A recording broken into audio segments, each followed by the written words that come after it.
Hello guys, ito na naman tayo, nandito na naman tayo ngayon sa site dito sa excavation na ito.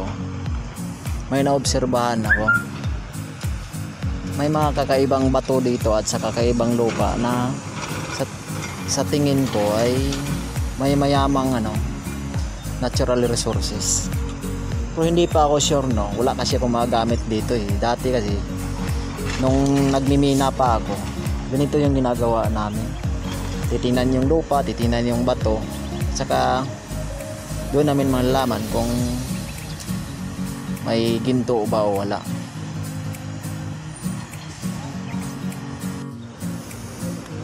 Ito guys, dito sa mga lupa na ito, hinahanap ko yung dating nakita ko na bato. Hanggang ngayon hinahanap ko pa rin. Tinatabi ko nga yung bato na yun, kasi may part doon sa bato na yun nakikita ko na parang kung hindi man siya chromite, siya, may carbon ba, carbon na bato, kung pwede gawing uling.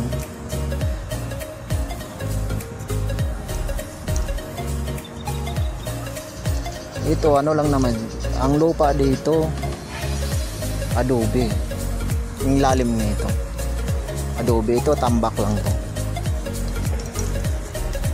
Ang hinahanap ko ngayon dito guys, yung kaparehas ng bato na nakikita ko doon, kasi na part yun, medyo 1 hectare kasi itong project na to.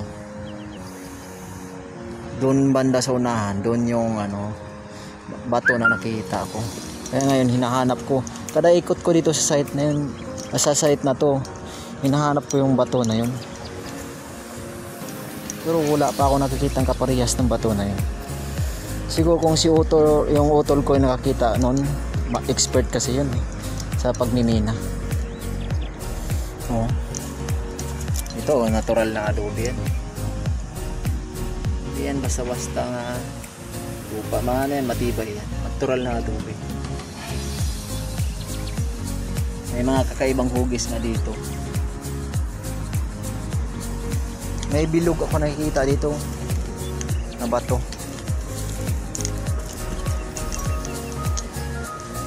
Kasi ang bina kasi, sa hindi nakakaalam, nagtatai yan siya. Kung kibali nagdudugtong, dumudugtong. Kung hanapin mo sa labas, parang yung tubig, kung mahina lang na tubig, nagkakalawang.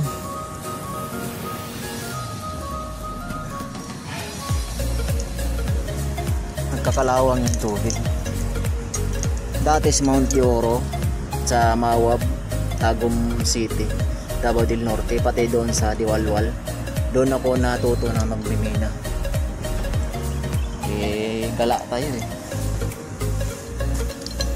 wala din, hindi rin to, hindi din ganitong klaseng bato. Hinahanap ko talaga yung bato na yun.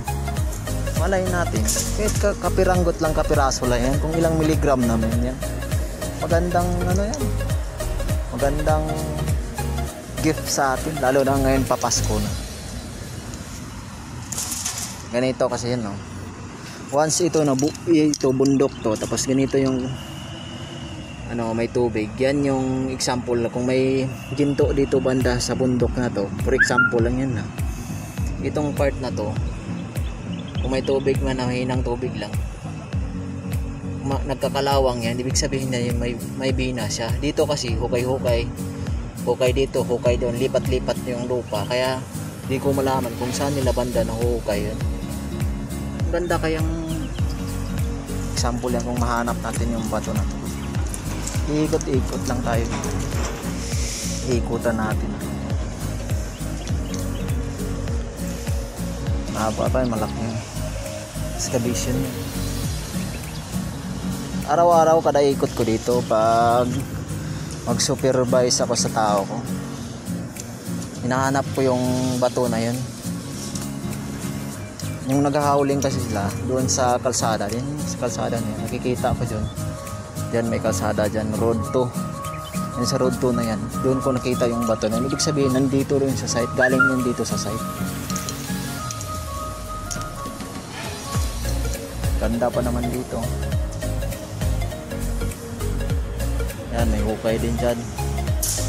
1 hectare kasi itong project na to eh.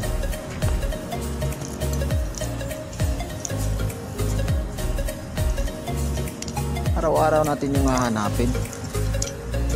Ito. Ganito sa Diwalwal, ganito klaseng bato. Ang ganda na ng ano nito. Ganda na ng high grade. Kapag experience akong Diwalwal, doon ako nakahawak ng sarili kong pinakamalaking pera. Akala mo naman may pera, hanggang ngayon maliit pa rin yung pera. Di ba?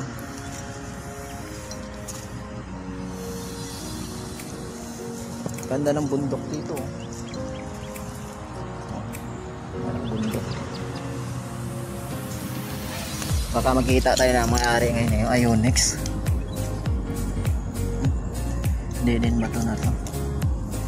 Ito doon sa amin, ganitong bato, didikit yan sa ano eh, didikit yan sa labi mo. Kung carbon to, didikit to sa labi mo. Testingan natin.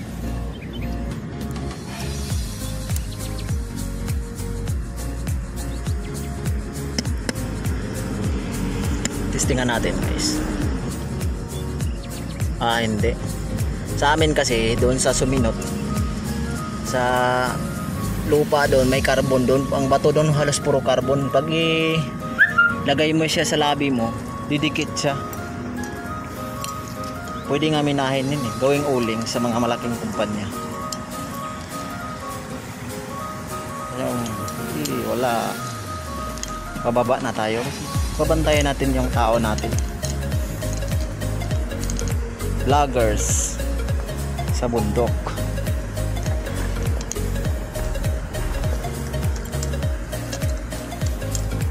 Okay guys, patayin ko na muna. Hindi ko mahanap yung bato eh. Sa sunod na mga araw, hahanapin at hahanapin ko din. Doble ingat lang tayo dito kasi malalim yung excavation. Malalim yan. Mga pre, mga bay, malalim yan. Kasi yung lalim ng pagmamahal ito. O diba? Maayos. Sayang kung makita ko ulit na bato. Natabi ko yung bato na yun. Naghahanap ko ng kasamang bato na yun.